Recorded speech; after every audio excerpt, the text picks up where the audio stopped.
دشمنی کر رہا ہے اس کا منہ توڑ جواب قرآن دے رہا ہے. کیا کہنے ہیں؟ اب جب قرآن کا نزول ختم ہوا، وہی کا سلسلہ ختم ہوا، سرکار اس دنیا سے تشریف لے گئے، تو کیا سرکار کے دشمن نہیں ہوں گے؟ ہوں گے. تو اب کس کو جواب دینا ہے؟ قرآن جواب دیتا رہا جب تک نازل ہوتا رہا. قرآن کی ذمہ داری تھی، قرآن جواب دیتا رہا. اور اب جب قرآن کے نزول کا سلسلہ بند ہوا، محبوب کی شان میں گستاخی ہو رہی ہے، تو تعلیق قرآن کو جواب دینا پڑے گا، قرآن کے ماننے والے کو جواب دینا پڑے گا. یہی وجہ ہے کہ جب میرے سرکار کے شان میں وہی کا سلسلہ ختم ہوا اور سرکار اس دنیا سے تشریف لے گئے، گستاخی کی گئی تو ابو بکر صدیق نے جواب دیا. حضرت عمر فاروق اعظم کے دور میں گستاخی کی گئی تو حضرت عمر بن خطاب نے جواب دیا ہے. حضرت عثمان غنی کے دور میں توہین کی گئی تو حضرت عثمان غنی نے جواب دیا ہے. حضرت علی کے دور میں توہین کی گئی تو حضرت علی نے جواب دیا ہے. حضرت امام حسن کے دور میں توہین کی گئی تو انہوں نے جواب دیا ہے. حضرت امیر معاویہ کے دور میں توہین کی گئی تو انہوں نے جواب دیا ہے. حضرت امام حسین کے دور میں توہین کی گئی تو انہوں نے جواب دیا ہے. خلفائے بنو ابو امیہ کے دور میں توہین کی گئی تو انہوں نے جواب دیا ہے. خلفائے بنو عباس کے دور میں توہین کی گئی تو انہوں نے جواب دیا ہے. اور آپ ہندوستان کی سرزمین پر چلے آئیے، تمام سلطنتیں بنتی رہی اور آتی رہی جاتی رہی. ہندوستان کی سرزمین پر بھی جتنے اسلامی سلطنت میں حکمراں آئے، توہین اگر سرکار کی ہو رہی ہے تو سب کے سب جواب دیتے رہے. میں آپ سے پوچھنا چاہتا ہوں، ہر دور میں نبی کے دشمنوں کو جواب دیا گیا ہے اگر انہوں نے توہین کی ہے. جس کی زندہ مثال دیکھنا ہو تو حضرت عمر بن خطاب رضی اللہ تعالیٰ عنہ کو دیکھو. کیا کہنے؟ واہ واہ واہ، کیا کہنے؟ بہت کلمہ پڑھ رہے ہو، کلمہ یہ آپ کی سٹائی آپ کو جنت میں نہیں لے جائے گی. مجھے کوئی پرواہ نہیں ہے کہ غلام محی الدین سبحانی کو جلسہ میں نہیں بلاؤ گے. وہ غلام محی الدین سبحانی ہوں کہ ایک ابر کا ٹکڑا کہاں کہاں برسے، سارا جہاں تو پیاسا دکھائی دیتا ہے. مجھ کو رب پر بھروسہ ہے، سب پر بھروسہ نہیں ہے. اس لیے دشمن دین کے ساتھ کبھی بھی مصالحت نہیں کی جا سکتی ہے. امام حسین نے کربلا کی سرزمین پر اگر بدعملوں سے صلح نہیں کی ہے تو تم کیسے حسینی ہو جو بدعقیدوں سے صلح کر رہے ہو؟ نعرہ تکبیر، نعرہ رسالت، مسلک اعلی حضرت علامہ سبحانی صاحب قبلہ. سبحان اللہ، سبحان اللہ. آؤ بتا دوں تاکہ ایمان آپ کا تازہ ہو جائے. واہ واہ واہ. دولت کی بنیاد پر، لین دین کی بنیاد پر، معاملات کی بنیاد پر اپنے ایمان کا سودا کر رہے ہو. یوں ہی ایمان محفوظ نہیں رہے گا. یا دنیا لے لو یا ایمان لے لو. یہی تو یزیدیوں کا اور امام حسین کا اختلاف تھا. وہ دنیا کا بھوت ان پر ایسا سوار تھا کہ نواز رسول کا احترام نہ سوچ سکے. دنیا خرید لیا، دین برباد کر دیا. آج عظمت رسول نہیں سمجھ پا رہے ہو اور عظمت رسول کا سودا دنیا داروں سے کر کے بھکمری کے شکار ہو جا رہے ہو. سنو، آقا کریم صلی اللہ تعالی علیہ وسلم کی بارگاہ میں ایک یہودی، ایک بظاہر کلمہ پڑھنے والا دونوں پہنچ گئے. جھگڑا ہو گیا تھا کھیت میں پانی لے جانے کے تعلق سے. سرکار نے سنا دونوں کی باتوں کو، فیصلہ فرما دیا یہودی کے حق میں، اس لیے کہ حق اسی کا ہوتا تھا. تو یہ شروع سے مذہب اسلام کا قانون ہے کہ اگر حق اور قانون کی بات آئے، انصاف کا معاملہ، تو ذات پات نہیں دیکھا جائے گا. اور آج ہندوستان میں کیسے لوگ ہیں، اگر ذات پات کا معاملہ ہی بھارت کی سرزمین پر دیکھا گیا تھا تو جب ہم 988 برس تک ہندوستان پر شہنشاہیت قائم کر کے حکمراں تھے اور ہماری تلواریں گنگ و جمن کے کنارے سے لے کر کے تبت کی وادی تک چمکی تھی تو تم سرما بنانے کے لیے بھی نہ بچتے. یہ ہماری رواداری ہے، یہ ہمارا کارنامہ ہے، یہ ہمارے مذہب اسلام کا دستور اور قانون ہے کہ انصاف سب کو دیکھا دیا جائے گا. انصاف میں ذات پات نہیں دیکھا جاتا ہے. یہ تم ہو کہ انصاف ہمارے ہاتھ میں ہے. مسجد ہماری شہید کر رہے ہو، انصاف ہمارے ہاتھ میں ہے. قرآن پہ ہمارے حملہ کر رہے ہو، انصاف ہمارے ساتھ ہے. حقوق کی پامالی ہمارے کر رہے ہو. پیارے، اگر ہم نے یہ سوچا ہوتا تو بتاؤ تمہارا حال کیا ہوتا. یہ سرکار نے فوراً ذہن دے دیا تھا، نہیں، اسلام کا قانون یہ رہے گا قیامت کا کہ انصاف میں ذات و پات نہیں دیکھا جائے گا. جس کا حق ہوتا ہے اس کے لیے انصاف کیا جائے گا. میں آج ایسی بات آپ کے سامنے رکھوں گا کہ آپ تقریر سن کر نہیں، تقریر پڑھ کر کے جائیے. سبحان اللہ، سبحان اللہ. کیا کہنے؟ بہت خوب صاحب. اور حوالہ غلط ہو تو نوٹ کر لو، جو چور کی سزا وہ ہماری. سنو جو بات بتانے جا رہا ہوں. حضرت عمر فاروق اعظم رضی اللہ تعالی عنہ کے پاس یہ دونوں پہنچ گئے. منافق جو بظاہر کلمہ پڑھتا تھا اس نے کہا، سنو चलो हम चलते हैं उमर इब्ने खत्ताब के पास। तो उस यहूदी को ताज्जुब हुआ, उसने कहा ताज्जुब है कि तुम नबी का कलमा पढ़ते हो और अपने नबी का इंसाफ नहीं मानते। कहा चलो उमर इब्ने खत्ताब के पास। दोनों हजरत उमर इब्ने खत्ताब के पास पहुंचे और जब दोनों सरकार के गुलाम के पास पहुंचे और बात बताई तो यहूदी ने सिर्फ इतना ही कहा था कि उमर इब्ने खत्ताब आप जिस नबी का कलमा पढ़ते हो नबी ने मेरे हक में फैसला दिया है। मुनाफिक से पूछा जो बाज़ाहिर कलमा पढ़ता था, क्यों? कहा हाँ सरकार ने तो इन्हीं के हक में फैसला दिया है। कहा ठीक, फिर यहाँ क्यों आए? कहा आपसे फैसला चाहता हूँ। कहा ठीक, मैं फैसला किए देता हूँ। घर के अंदर गए, तलवार उठाई, फजा में बुलंद किया, गर्दन मार दिया। क्या कहने? यहूदी कांपने लगा। आपने फरमाया तुम मत कांप। हजरत उमर फारूक आजम के दरवाजे पर बज़ाहिर कलमा पढ़ने वाले की लाश तड़प रही है। ऐलान हुआ कि उमर इब्ने खत्ताब ने मार दिया कलमा पढ़ने वाले मुसलमान को। सरकार को इत्तला मिली। आका इरशाद फरमाते हैं उमर मोमिन को कत्ल नहीं करेंगे। क्या कहने? मेरे सरकार का फरमान सुनो, इल्मे गैब यहीं से मेरे आका का साबित हुआ। क्या कहने? लोगों ने अर्ज किया या रसूल अल्लाह उमर ने मुसलमान को मार दिया। आका फरमाते हैं उमर मोमिन को कत्ल नहीं करेंगे।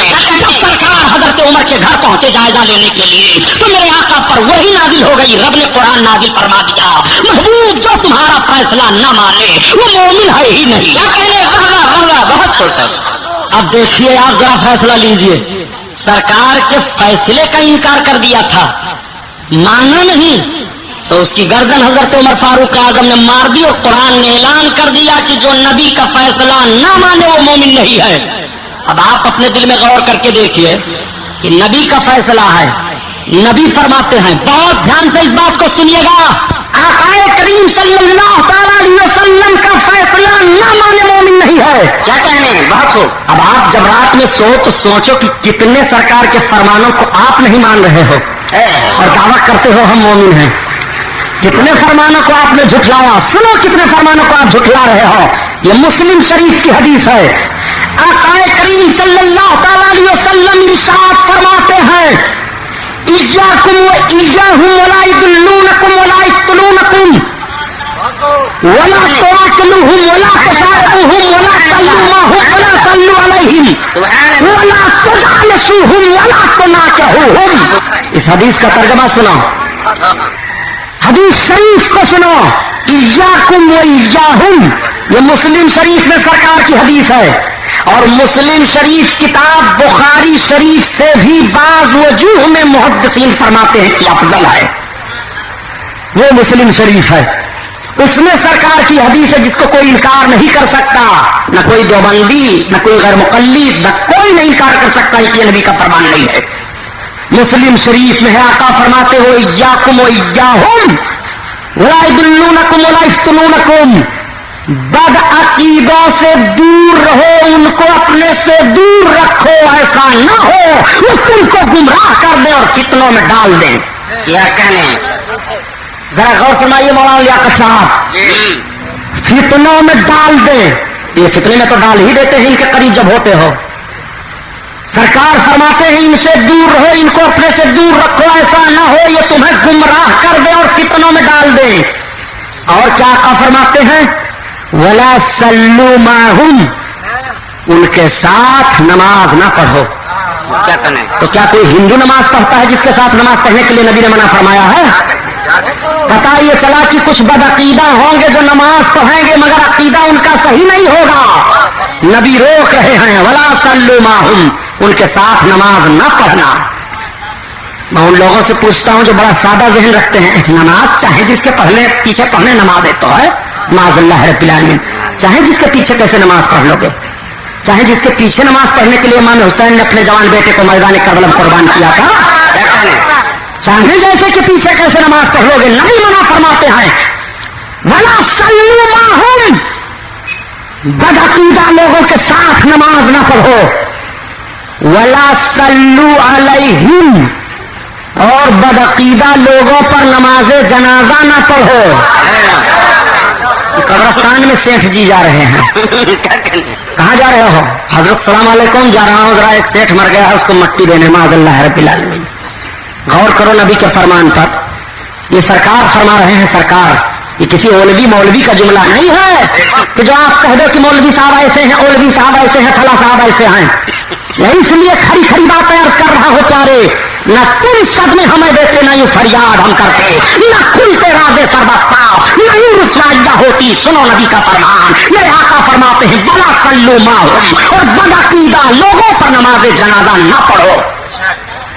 तो क्या कोई हिंदू पर आप जनाजा पढ़ने जाते हैं माज़अल्लाह जो सरकार रोक रहे हैं? पता चला कि कुछ ऐसे लोग होंगे जो बज़ाहिर मुसलमान होंगे मगर हकीकत में वो बदअकीदा हैं, सरकार रोक रहे हैं। आका फरमाते हैं वला तुजालिसुहुम, उनके करीब बैठो ना, वला तुआकिलुहुम, उन्हें खिलाओ ना, वला तुशारिबुहुम, न उनके वहां पियो न पिलाओ। सरकार फरमाते हैं वला तुनाकिहुहुम, और न उनसे ब्याह शादी करो। अब आपसे मैं पूछना चाहता हूं, आपने कितने फरमान को नबी के बदला? क्या कहने? उसने सिर्फ एक इंसाफ को नहीं माना था तो कुरान ऐलान कर रहा है तुम मोमिन नहीं है, और आप कितनी बातों का इनकार कर रहे हो, या अपने दिल में कसालत महसूस करते हुए बदअमली के शिकार कर रहे हो। खुदा की कसम सुन लो, इबादत के ताल्लुक से चीजें तर्क हो जाए तो उसे बदअमली कहा जाता है, और अज़मत रसूल के ताल्लुक से कोई हर्फ पैदा हो जाए तो उसे बदअकीदगी कहा जाता है। इबादत तो माफ हो सकती है, तौबा करो और रब की बारगाह में माफी मांगो, हुकूक अदा कर दो, गुंजाइश निकल सकती है। नबी की शान में तौहीन हुई तो माफ नहीं किए जाओगे। नारे तकबीर, नारे रिसालत, जश्न शहीद आजम।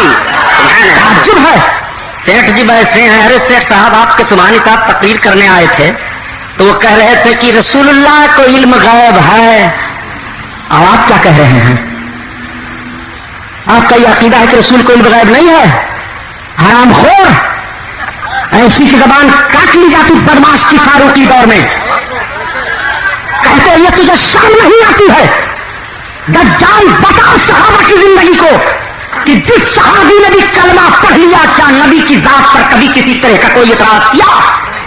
कभी उन्होंने इल्म गैब के ताल्लुक से बहस किया? कभी ये कहा कि या रसूलल्लाह आप ये नहीं दे सकते, आप वो नहीं दे सकते, आप वो नहीं कर सकते? और जिसने कह दिया वो मुनाफिक हो गया, और जो नहीं कहे वही सहाबी रहे, जो दिलो जान से नबी पर कुर्बान रहे वही सहाबी रहे। तुम कलमा पढ़ करके और नबी की जात को एतराज कर रहे हो। मालूम हो रहा है माज़अल्लाह की गांव के चौधरी हैं कि जो चाहो कहते चले जाओ। नबी की बारगाह के अदब को देखो, सुनो, कुरान से हवाला लो, उठाओ कुरान तिलावत करो। नबी की बारगाह में सहाबा हाजिर होते थे और अर्ज करते थे रायना या रसूलल्लाह, सरकार हमारी रियायत फरमाइए। अरबी का एक लफ्ज है जिसको कहते हैं रायना, इसका तर्जमा ट्रांसलेशन, इसका माना यह होता है कि हमारी रियायत कीजिए।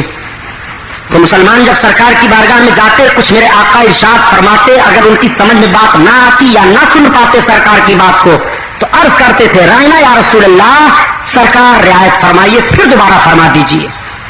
यहूदी लोग इसको दबा करके बोलने लगे रायना, और जब दबा करके बोलेंगे तो माना बदल जाएगा।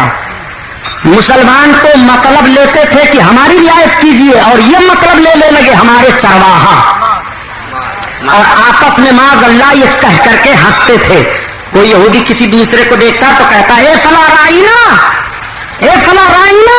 सरकार को नहीं वो ऐसा कहते थे, आपस में एक दूसरे को कहते थे, आपस में एक दूसरे को कह करके मजाक करते थे और मुराद लेते थे तौहीन करना सरकार को।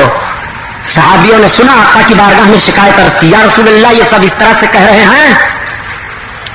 आका की तरफ से खामोशी है।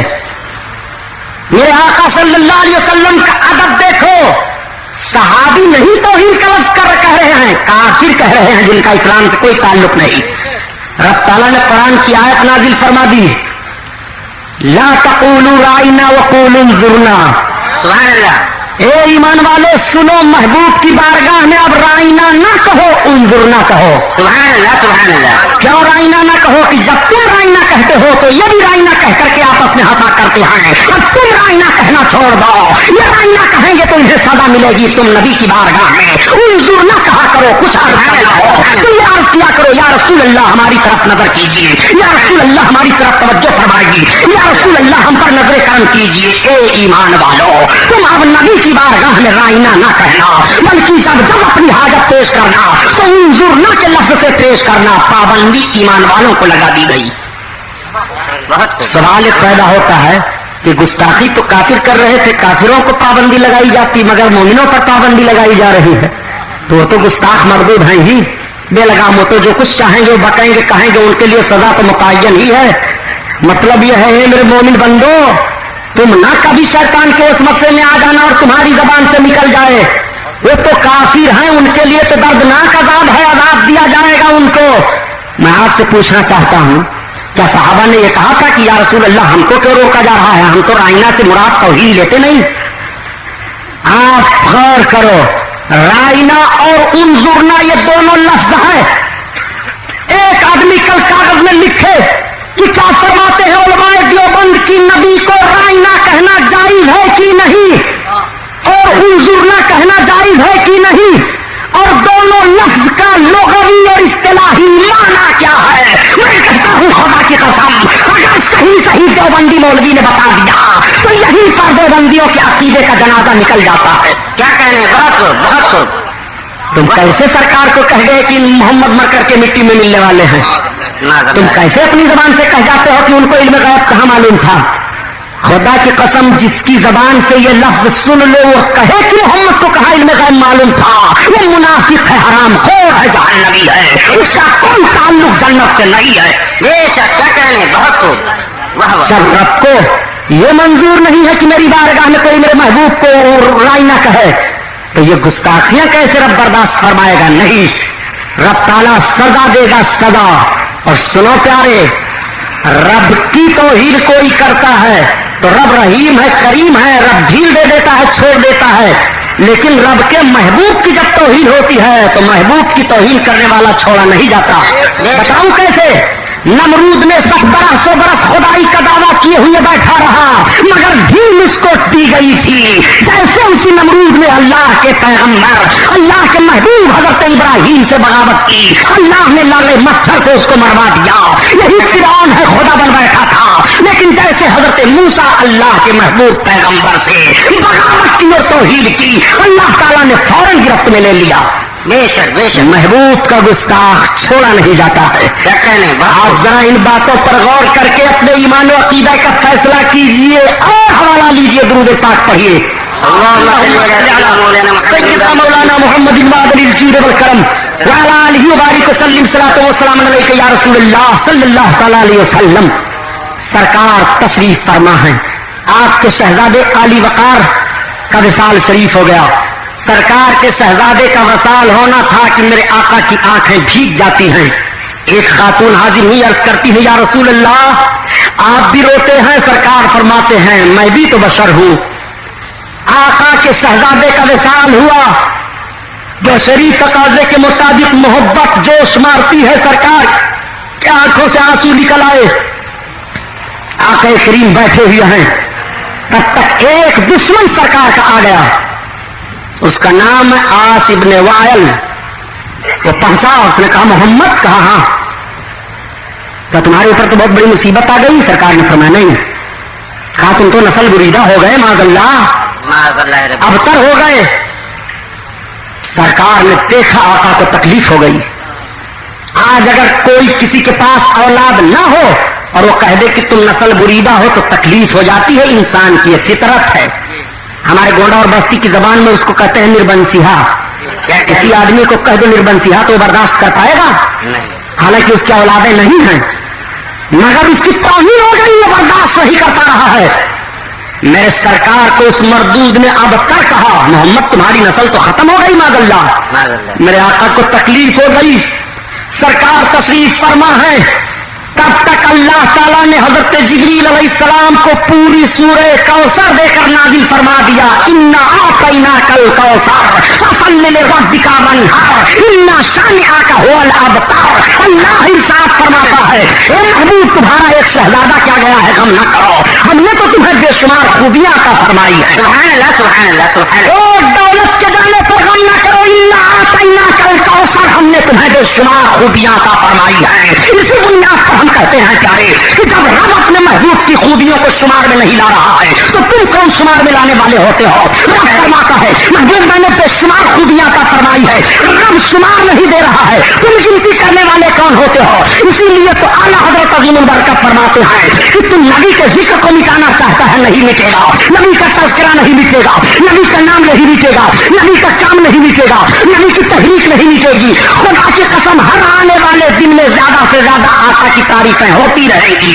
इसीलिए आला हजरत अज़ीमुल बरकत फरमाते हैं कि मिट गए मिटते हैं और मिट जाएंगे आदा तेरे, न मिटा है न मिटेगा कभी चर्चा तेरा, न मिटा है न मिटेगा कभी चर्चा तेरा, और खाक हो जाए अदू जल कर मगर हम तो रजा, दम में जब तक दम है जिक्रों का सुनाते जाएंगे।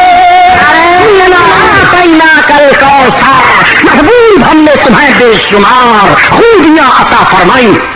सुभान अल्लाह। तो कोई शुमार में ला पाएगा सरकार की तारीफ को? एक जुमला ये कह दिया करते हैं, कहाँ हम नबी को नहीं मानते हैं? नमाज हम पढ़ते हैं, रोजा हम रखते हैं, कुरान की तिलावत हम करते हैं, ज़कात हम देते हैं, हम कहाँ नबी को नहीं मानते? तो नमाज पढ़ना, इबादत करना, ये नबी को मानना हुआ? देवबंदी तबलीगी जमात की हकीकत बेनकाब करने वाली बेहतरीन उर्दू किताबें ये हैं: ख्वाबों की बारात, जाल हक, तबलीगी जमात हक़ाइक़ व मालूमात के उजाले में। उर्दू और हिंदी दोनों जबानों में ये किताबें दस्तयाब हैं। तबलीगी जमात अहादीस की रोशनी में, तमहीद ईमान, तबलीगी जमात का फरेब, बद मजहबों से रिश्ते, जाने ईमान। देवबंदी तबलीगी जमात की असलियत जाहिर करने वाली लाजवाब कैसेटें ये हैं: जलजला, तबलीगी जमात का ऑपरेशन, बातिल की पहचान, क्यों नहीं होते मुसलमान एक, वतन के गद्दार कौन, तबलीगी जमात का भयानक चेहरा, जन्नती कौन, अकायदे बातिला। इन तमाम कैसेटों और किताबों के लिए मकतबे रजा 26 कामबेकर स्ट्रीट बम्बई नंबर 3 से राब्ता करें। बहुत सख्त जुमला है, सोचो। नमाज पढ़ लेना, रोजा रख लेना, हज कर लेना, ज़कात दे देना, ये नबी को मानना हुआ? ये तो आप खुदा की इबादत करते हैं। बेशक, क्या कहने, ये तो खुदा की इबादत करते हैं जो नबी ने फरमा दिया कि खुदा की इबादत करो, आप खुदा की इबादत करते हैं, नबी का मानना कहाँ हुआ? नबी को मानना ये है, जरा जुमले पर गौर कीजिएगा।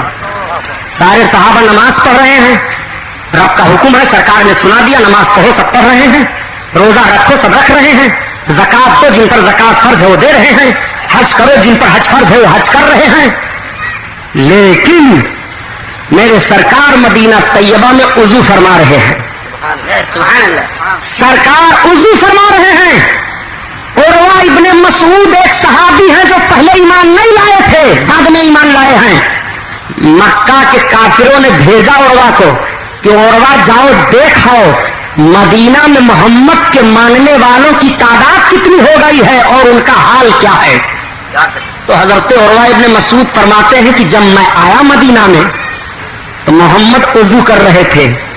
मानना देखो सरकार को, ये नमाज पढ़ करके दावा कर रहे हैं हरामखोर लोग कि हम नबी को मानते हैं। क्या कहने, इतना धोखा दे रहे हैं। क्या कहने, हम कुरान की तिलावत करते हैं, नबी को नहीं मानते हैं। हाँ, कुरान की तिलावत करना नबी को मानना हुआ? तो मुनाफिकीन भी तो कुरान की तिलावत करते थे। सुनो, नबी का मानना देखो, नबी वुजू फरमा रहे हैं। और उर्वा इब्ने मसूद आए, कहते हैं मैं अपनी सवारी से उतरा और मैं देखने लगा, लोग मुझको देखने लगे। मोहम्मद वुजू कर रहे हैं लेकिन उनके वुजू का पानी जमीन पर नहीं गिरता है। सुभान अल्लाह। उनके वुजू का पानी उनके सहाबा अपने हाथों में रोक लेते हैं और अपने चेहरों पर मलते हैं, और जिसको पानी नहीं मिलता है वो पानी लेकर के अपने चेहरे पर मलता है। और मोहम्मद जब जमीन पर थूकते हैं तो उनके जमीन पर थूक को गिरने नहीं देते हैं, बल्कि अपने हाथों में लेकर के अपने चेहरों पर मल लिया करते हैं। उर्वा इब्ने मसूद ने कहा था, मक्का के काफिरों सुनो सुनो, मोहम्मद से कामयाब नहीं हो सकते। उनके मानने वालों का जब यह अकीदा है कि उनके जिस्म से लगा हुआ पानी जमीन पर नहीं गिरने दे रहे हैं, तो उनके खून को जमीन पर कैसे गिरने देंगे? सुभान अल्लाह, क्या कह रहे हैं, बहुत खूब साहब, वाह वाह, अल्लाह अकबर, या रसूल अल्लाह, जिंदाबाद, सुभान अल्लाह, सुभान क्या अल्लाह। ये कुरान में आया है कि सरकार जब वुजू करें तो उनके पानी को हाथ में रोक लो? क्या नबी ने फरमाया था कि जब मैं थूकूं तो मेरे थूक को अपने हाथ में रोक करके चेहरे पर मल लो? नबी ने नहीं फरमाया, न कुरान ने यह हुक्म दिया, मगर ये सहाबा का नबी को मानना है। सुभान अल्लाह, सुभान अल्लाह, मानना इसे कहते हैं। सुभान अल्लाह। इब्लीस 6 करोड़ बरस इबादत किया था। कई करोड़ बरस? उसका सजदा जमीन पर बिछाया जाए तो जमीन कम पड़ जाएगी। अल्लाह और 80,000 साल तक वो जन्नत का खजांची रहा। अल्लाह, मौलाना फारूक साहब ने कल कहा था, कल ही तो आपने कहा था कि जरा खजांची की वजाहत कर दीजिए। मैंने कहा मैं दूसरी तकरीर में करूंगा, अब आज बात आ गई तो सुन लो। जन्नत का खजांची रहा, बताइए। इब्लीस जन्नत का खजांची पहले था, उसको ये मान रहे हैं, और अगर नबी को कह दिया जाए कि नबी ही जन्नत देंगे तो उसको इनकार कर रहे हैं। क्या कहने? जिनके सदके में जन्नत बनाई गई। सुन, 14,000 बरस तक वो अर्श का तवाफ करता रहा। कितना बड़ा आबिद व जाहिद है, इबादत की कमी है उसके पास? नबी को नहीं माना, सारी इबादत मुंह पर मार दी गई। बेशक, हजरत आदम को माना नहीं, सारी इबादत मुंह पर मारी गई कि नहीं? तो इबादत और है, नबी को मानना और है। बेशक, इबादत तुम करो, अगर अजमत रसूल सीने में है तो वही इबादत मकबूल है, और अजमत रसूल सीने में नहीं है तो ये इबादत तुम्हारी फजूल है, वो इबादत नहीं है। वैसी इबादत तुम्हारे मुंह पर मार दी जाएगी। ये नबी को मानना नहीं हुआ। क्या कहने? सुभान अल्लाह, नबी को मानते हैं, बड़ा भयानक जुमला कह करके गुजर जाया करते हैं, ये कौम भी तस्लीम कर लेती है माज़अल्लाह। कुछ पढ़ते उड़ते तो हो नहीं कि तारीख का मुताला करो। आज इनकी इबादत देख कर मस्जिद कहे साहब हम लोग इतनी बड़ी मस्जिद बना डाले, हम लोग काफिर हैं। माशाअल्लाह, यही तो जहन होता है। आप भी सोचने लगते हैं यार इतना बड़ा सेठ है, 5 लाख रुपया दे दिया उस मस्जिद में वो बन रही है, और उसको हम सलाम कर ले तो सुबहानी साहब डांटते हैं मुसलमान नहीं है। आप सोच रहे हो, और कुरान कह रहा है इस सोच पर पाबंदी लगाओ, वो मुसलमान नहीं है। क्या कहने? ये तो मस्जिदें बना रहे हैं, इनके दादा पुरखा ने मस्जिद बनाई थी, सरकार ने उसको फुंकवा दिया था। क्या कहने? कुरान मुताला करो, उठाओ कुरान। मस्जिद ज़रार को जब दुश्मनों ने तामीर की थी और कहा था ए मोहम्मद आपने हमको अपनी मस्जिद से तो निकाल दिया है, चलिए हमने अलग से मस्जिद बना ली है, आप बरकत के लिए नमाज पढ़ दीजिए। रब का फरमान जारी हुआ महबूब, वो तकवा पर मस्जिद नहीं है, वो बरकत के लिए मस्जिद नहीं है, वो फितने के लिए मस्जिद है महबूब। उसका नाम रब ने ऐलान किया, वो है मस्जिद ज़रार। क्या कुरान में है? ज़रार का लफ्ज़ आया है नुकसान देने वाली मस्जिद। नबी ने 2 सहाबी को भेजा, जाओ जला दो उसको। क्या कहने? सरकार ने जला दिया, सरकार ने फूंकवाया। अब जरा इनकी बदमाशी देखिए नजदियों की, इसीलिए तो मैं कहा करता हूं कि हराम खोर औलाद है अमेरिका की। क्या कहने? बहुत खूब। सरकार ने मदीना तैयबा में जिस जगह मस्जिद ज़रार को जलाया था, ये मरदूद हुकूमत सऊदी ने उसी जगह पर मस्जिद तामीर करके उसका नाम मस्जिद नूर रखा है।